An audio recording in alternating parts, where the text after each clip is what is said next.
ভাগীরথী নদীর পাড়ে বিশাল ধস নামায় আতঙ্ক এলাকায় ফাটল দেখা দিয়েছে নদী পাড়ের একাধিক বাড়িতে। ইতিমধ্যেই 10টি পরিবারকে নিরাপদ জায়গায় সরানো হয়েছে।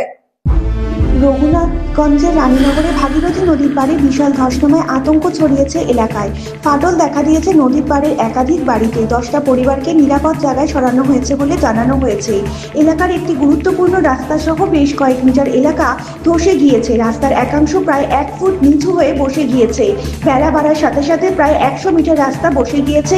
সন্ধ্যা নাগাদ কোথাও 8 ফুট বসে যায়। সন্ধ্যায় জঙ্গিপুর মহকুমার শাসক একাম জে সিং ও বিডিও সুবীর দাস ঘটনা পরিদর্শনে যান। এলাকার 10টি পরিবারকে সরিয়ে দেওয়া হয় কৈকণ্ঠপুর প্রাথমিক স্কুল বিদ্যালয়ে। সেরকম সদর্থক ভূমিকা আছে বলে মনে হয় না দেখে, যাই হোক আশা রাখবো ভূমিকা পালন করে বিশেষ ব্যবস্থা করে দেবে।